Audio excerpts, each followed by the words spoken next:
ನಮಸ್ತೆ ಗೆಳೆಯರೇ. ಈ ದಿನ ನಾವೊಂದು ಮೂರ್ತಿ ಸೈಬರ್ಟೆಕ್ ಚಾನಲನ್ನು ಓಪನ್ ಮಾಡಿದ್ದೀವಿ. ಸೊ ನಾವೊಂದು ಕೆಲವೊಂದು ವಿಷಯಗಳನ್ನ ಹೇಳೋದೇನೆಂದರೆ, ಮೊದಲು ಮೂರ್ತಿ ಸೈಬರ್ಟೆಕ್ ಕನ್ನಡ ಚಾನಲನ್ನು ಸಬ್ಸ್ಕ್ರೈಬ್ ಮಾಡಿ, ಕೆಲವು ನನಗೆ ಗೊತ್ತಿರೋಂಥ ವಿಷಯಗಳನ್ನ ನಿಮಗೆ ತಿಳಿಸ್ಕೊಡ್ತೀನಿ.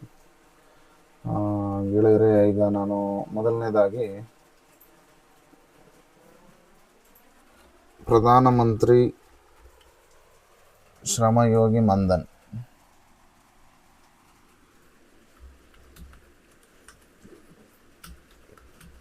ಕಾರ್ಡ್ ಹೇಗೆ ಮಾಡೋದ ಅನ್ನೋದನ್ನು ನಾನು ತಿಳಿಸ್ಕೊಡ್ತೀನಿ.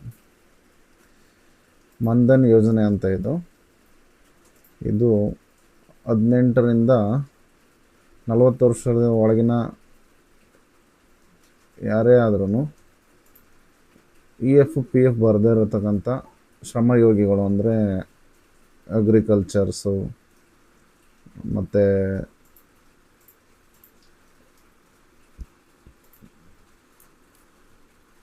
ಗಾರೆ ಕೆಲಸದವರು, ಟೈಲರ್ಸು, ಕಮ್ಮಾರು, ನೇಕಾರರು, ಇವರೆಲ್ಲ ಇದನ್ನು ಮಾಡಿಸ್ಬೋದಾಗಿರುತ್ತೆ. ಇದು ಏನು ಬೆನಿಫಿಟ್ ಏನಪ್ಪ ಅಂದರೆ, ನಿಮಗೆ ಶ್ರಮಯೋಗಿಗಳು, ಈ ಹೂ ಕಟ್ಟ ಅಂತವರು ನೋಡಿ ಇಲ್ಲಿ ತೋರಿಸ್ತಾ ಇರ್ತಕ್ಕಂಥ ಇದು ಪೂರ್ತಿ ಕೇಂದ್ರ ಸರ್ಕಾರದ್ದಾಗಿರುತ್ತೆ. ಇದು ಕೇಂದ್ರ ಸರ್ಕಾರದವರು ಅರ್ಧ ಹಣವನ್ನು ನಿಮ್ಮ ಈ ಶ್ರಮಯೋಗಿ ಮನ್ಧನ್ ಯೋಜನೆಗೆ ಅವ್ರದ್ದು ಅರ್ಧ ಕಾಂಟ್ರಿಬ್ಯೂಷನ್ ಇರುತ್ತೆ. ನಿಮಗೆ ಅರ್ಧ ಹಣವನ್ನು ಅವರು ತುಂಬ್ತಾರೆ, ಮತ್ತು ಇನ್ನರ್ಧ ಹಣವನ್ನು ನಮ್ಮ ಅಕೌಂಟಿಂದ ಕಟ್ಟಾಗುತ್ತೆ. ತುಂಬ ಚೆನ್ನಾಗಿದೆ ಸ್ಕೀಮ್. ಇದು ಮಾಡ್ಕೊಳ್ಳೋದ್ರಿಂದ ಉಪಯೋಗ ಇದೆ. ಹೇಗೆ ಇದನ್ನು ಎನ್ರೋಲ್ಮೆಂಟ್ ಮಾಡೋದು ಅಂತ ಹೇಳ್ಕೊಡ್ತೀನಿ ನೋಡಿ ಫ್ರೆಂಡ್ಸ್. ನ್ಯೂ ಎನ್ರೋಲ್ಮೆಂಟ್ ಅಂತ ಹೋದರೆ, ಇಲ್ಲಿ CSC ಯೂಸ್ ಮಾಡ್ತಕ್ಕಂಥವ್ರು CSC VL ಅಂತ ಸೆಲೆಕ್ಟ್ ಮಾಡ್ಕೋಬೇಕು. ಸೆಲೆಕ್ಟ್ ಮಾಡಿಕೊಂಡು ನಿಮ್ಮ ID ಪಾಸ್ವರ್ಡನ್ನು ಹಾಕಿ ಲಾಗಿನ್ ಮಾಡಬೇಕು. ಈ ಕಡೆ ಅದಾದ ನಂತರ ನಿಮ್ಮ ಮೊಬೈಲ್ಗೆ ಒಂದು OTP ಬರುತ್ತೆ.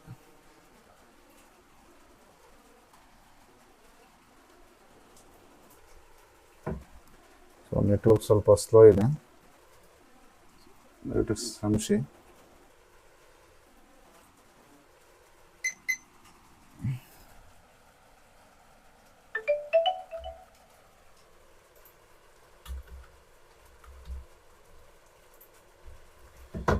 ಲಾಗಿನ್ ಆಗುತ್ತೆ. ಇದರಲ್ಲಿ ಸರ್ವಿಸ್ ಅಂತ ಹೋದರೆ ನ್ಯೂ ಎನ್ರೋಲ್ಮೆಂಟ್ ಅಂತ ಇರುತ್ತೆ. ತಗೊಂಡು ಪ್ರಧಾನಮಂತ್ರಿ ಯೋಗಿ ಮನ್ಧನ್ ಯೋಜನಾ ಅಂತ ಸೆಲೆಕ್ಟ್ ಮಾಡ್ಕೋಬೇಕು.